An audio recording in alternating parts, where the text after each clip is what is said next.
warahmatullahi wabarakatuh. Senang sekali dalam video kali ini aku mau unboxing buku tulisanku sendiri. Jadi aku baru ambil dari penerbit tadi. Ini ada 10 buku ya. Kemudian diambil penerbit 2. Dan kemudian ini udah dipesan teman-temanku. Jadi ini aku mau unboxing buku tulisanku sendiri yang aku tulis selama 1 tahun. Oke, karena corona ini aku berterima kasih sama corona, karena corona bisa akhirnya saya nggak punya kerjaan, akhirnya menyelesaikan buku. Ya walaupun aku bukan penulis terkenal, yang penting bisa nulis buku dan ber-ISBN. Ada ISBN-nya ya. Nah ini aku terbitkan di tempat temanku ya, jadi aku menerbitkannya 10 buku. Kemudian editornya itu aku.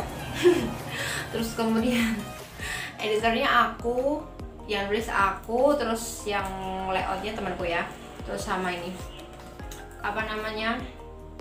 sampulnya ini mahasiswaku. Jadi aku minta tolong ke mahasiswa untuk membuatkan sampul buku. Oke, ini masih tersegel ya.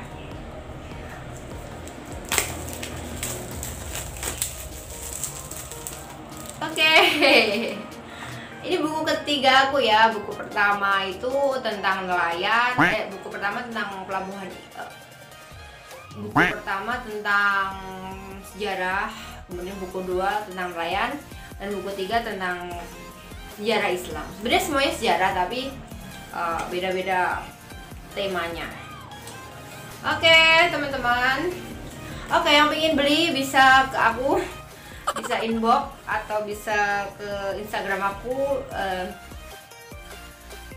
@kanimarun. Instagram aku bisa. Ini cuman aku jual 50.000 aja. Oke, ini. Nah, yang ingin tahu daftar isinya, pertama itu peradaban bangsa Arab sebelum Islam, kemudian dakwahnya Nabi, kemudian Khulafaur Rasyidin, terus Bani Umayyah, Bani Abbasiyah. Habis itu beberapa kerajaan Islam, beberapa perang salib, dinasti kecil yang pernah berkuasa, terus kemegahan Islam di 3 dinasti besar seperti Turki, kemudian India, terus Persia. Terus ada lagi modernisasi dan pembaharuan Islam. Aku bahas tentang Rashid Ridho, kemudian sampai lupa Rashid Ridho, terus kemudian Muhammad Abduh, seperti itu. Terus selain itu tokoh-tokoh besar pada masa Islam juga. Terus masuk dan berkembangnya Islam di Nusantara. Kalau beberapa teman itu, beberapa orang sejarawan mengatakan ada 4 teori, tapi dalam buku ini aku mengatakan 5 teori. Teori masuknya agama Islam itu ada 5 di Nusantara. Kemudian setelah itu dakwahnya Wali Songo, kemudian kesultanan awal Islam di Nusantara, kemudian ada kemegahan Islam di berbagai dunia. Jadi aku membahas tentang Afrika, Afrika, India, Eropa, ada di Spanyol yang dinasti Abbasiyah itu ya. Terus kemudian dinasti Umayyah ya.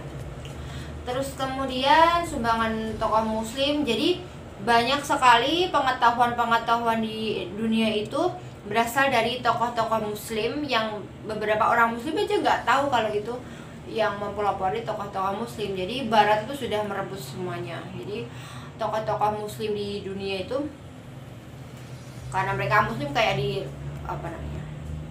disengaja dihilangkan gitu. Terus kemegahan Islam di modern sekarang. Dalam bukuku yang ketiga ini aku kasih gambar ya, ada gambar peta penguasaan dinasti Umayyah, Abbasiyah, kemudian peta gambar perang salib. Pokoknya aku tersertai gambar. Terus kemudian Benteng Agra. Terus kenapa aku pilih Hagia Sophia, karena aku pingin banget ke Hagia Sophia di Turki, tapi karena belum sampai ke Turki, sampul bukunya Hagia Sophia aja gitu. Oke, terima kasih kepada semuanya yang sudah membantuku dalam menyelesaikan buku ini, walaupun buku ini kurang sempurna. Oh ya, teman-teman pasti ingin tahu gimana cara menerbitkan buku ber-ISBN ya.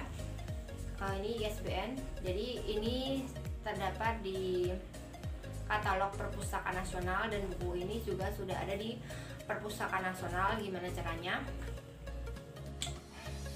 Nah, gimana cara menerbitkan buku biar dapat ISBN? Pertama, kalian harus ngetik dulu apa yang kalian pengen ketik. Kalau nggak diketik nggak akan jadi buku ya. Ketik dulu buku yang ingin diterbitkan, kemudian setelah diketik dikirim ke penerbit. Aku kebetulan ini temanku sendiri ya yang punya penerbit, jadi penerbitnya itu tidak penerbit besar. Kalau penerbit besar seperti Gramedia, terus Kompas itu penerbit besar, jadi aku milihnya penerbit kecil karena mengingat tulisanku juga masih amatir, jadi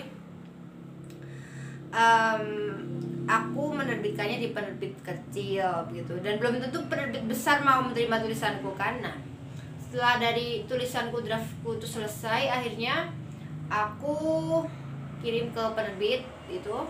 Terus jadinya itu kalau umpamanya nggak puasa kemarin, 1 bulan jadi kok, 1 bulan jadi. Nah, aku yang mengedit layoutnya itu juga temanku, kemudian yang editornya aku. Nah, ini editornya Horunimah juga. Jadi yang nulis buku nggak kelihatan ya, yang nulis buku aku, yang editor aku, kemudian penata letak atau layoutnya Mbak Aning temanku ya. Oke, itu saja, semoga bermanfaat ya. Terima kasih sudah menonton.